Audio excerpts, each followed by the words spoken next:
Genshin Impact lacks subtlety.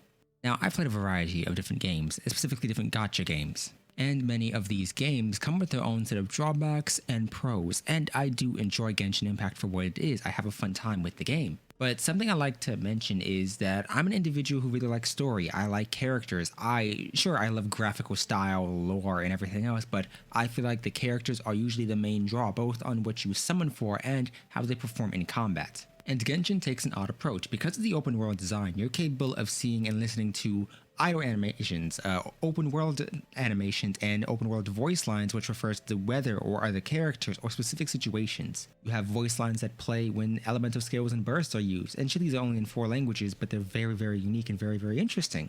However, that also comes with its drawbacks. In my opinion, yes, these do help the characters feel more fleshed out, and yes, they do make for some very memorable lines, especially for the bursts that are really, really good. The problem Genshin runs into, however, is that even though you have this wide roster of units, they're so inconsequential. The characters themselves feel like copy-pastes of one another. An example is, if we're utilizing the characters that are currently on banner or ones that are currently being featured next, you have Zhongli, Tighnari, and Kokomi alongside Ganyu. Now, with those 4 characters being mentioned, something to consider is that Ganyu is a much older unit. She has been around for quite a longer while than someone like Kokomi. But Ganyu shares almost the exact same carbon copy personality of an overworked, very, religiously centered person. An example is, she is almost exactly the same as Jean from Mondstadt. Both worship a god, i.e. Rex Lapis for Ganyu and Barbados for Jean. Both of them are very tired, both of them are very overworked. You also have that shared with somebody like Keqing. This is subsequently shared with somebody like Kokomi. And if we're going by the alchemist route or the studious, very analytical route, Albedo is the exact same as Sucrose. And I get it, you could say that they're, the teacher, one's a teacher, one's a student, so they're very likely to be similar. But the issue isn't necessarily that these are similar traits. I'm fine with individuals sharing some similarities, whether they all be analytical, whether they all be very hardworking. But the problem is Genshin doesn't do enough to differ or vary these traits. If we're talking about individuals who have more subtle differences, and when I say subtle, I mean individual things that you really have to pay attention to notice. Genshin outright throws the character's issues in your face. A primary example is Xiao. He's featured many times throughout the story quest, sure, and he has his own separate quests, and it mentions his karmic debt, but let's say hypothetically you didn't do any of those. Genshin does not tell you in a subtle way that he's suffering from negative karma or from something regarding his past. Genshin outright throws it to you, because Xiao has a voice line referring to his memories and calling them dark, and he actively has idle voice lines talking about it. The problem is when characters have issues or things that they normally in real life wouldn't necessarily face or outright mention, Genshin throws it in your face to make sure you understand it. A primary story quest resolving or regarding around this is something like Eula's story quest regarding the Lawrence clan. Eula is an individual who got a lot of flack because, her family used to be slavers, yada yada yada, when she first came out. But ignoring all of that, one of the primary things is a lot of the thing with Eula, a lot of the issues that I personally have with Eula don't regard any of that. It's the fact that essentially her entire personality, at least early on, is boiled down to, I don't want to be like my family. And it takes a lot out of the experience when the character has essentially the main trait of saying they want to be different from their family. Because they could have given us that story quest, they could have given us Eula talking about it briefly, and then you could have seen that through alternative actions, through the way she acts, through the way she talks and treats people, through the way she walks. But you have all of that compiled onto the saying and constant mentioning that she doesn't want to be like the rest of her family, and then you have the vengeance will be mine thing, and it really doesn't compile into a very good character or a very cohesive one. You have units like Zhao, like Yelan, like Kali, who necessarily have bad past or have something that's previously happened to them that really should affect them, and instead of them going about this in a much more subtle way, i.e. showing small movements, if you want to say a character is clumsy, you could have them have an alternative running animation where they trip slightly.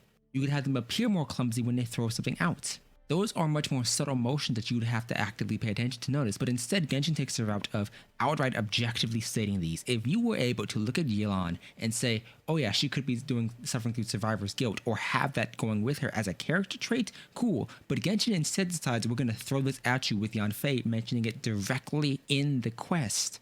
And what this means is that you have these whole units, these characters who are supposed to be built up. You're supposed to unlock story quests, learn more about them over time. But instead, every bit of information about this unit is blatantly and blankly and plainly laid out before you by them. And if it's not by them, it's by some other random character who either you don't care about or didn't want to learn this from in the first place. Player agency matters, and there's no room for you to learn about characters your own way. There's no room for you to look at the animations and make assumptions.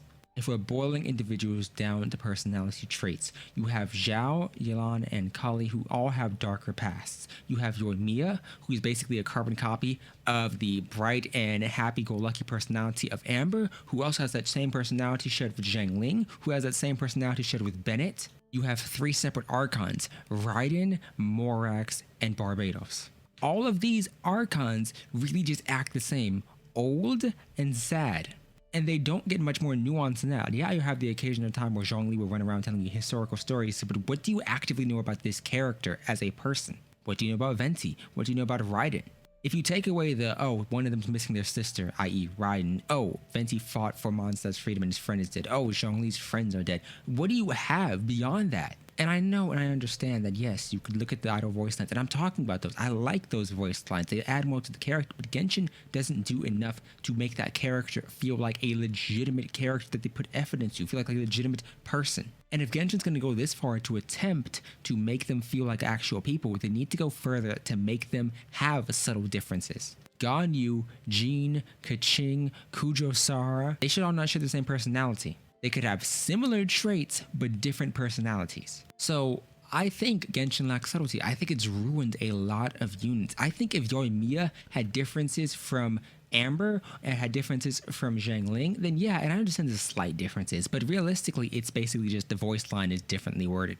Kali is supposed to be dealing with trauma, yet she has the personality of Amber with the occasional mentioning of bad memories like Xiao. And I understand, yeah, that's a trait, but at the end of the day, what about any of this is subtle? What about Kali portrays an individual who's trying to move past trauma rather than just outright bluntly stating, yeah, you know, I have bad memories. What about that feels like a legitimate person to you? And there are there's like 40-something characters in Genshin. Yeah, I understand that all of them are going to have different personalities, but none of them really actively show anything about themselves. The alchemical, calm individual that Albedo was is an overplayed character archetype at this point, because Sucrose has the nervous variation of him, because Tignari has the exact same variation of him. Kazuha has the wandering thing, and yeah, I understand, he has a story quest, and it's really nice, and it fleshes him out a lot, but outside of that, Kazuha's personality, if you were to listen to his voice lines standardized, if you were to listen to his skills and burst lines, or his idle animations, don't give you a lot to infer about the unit. He's a wanderer. Cool. What else? He likes haikus and he speaks in poetry. Cool. What else? I understand units can fit into an archetype based in their region, based on the region they are currently in, whether they've lived one previously, or based on their element. But as of right now, Pyro seems to be the happy-go-lucky element unless you have Diluc. Animo is supposed to be the freedom one, that's all about speaking in song and poetry and all that, unless you have Zhao.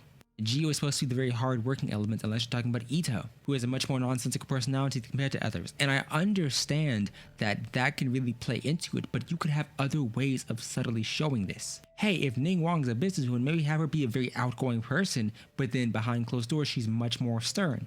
Maybe have Ganyu be a very, very happy individual who's very outgoing and friendly, or maybe have her be alone like she is now, but then have somebody else be the exact opposite. Somebody else tries to overcompensate for their personality by being super loud and boisterous, and then have them pull back and close doors.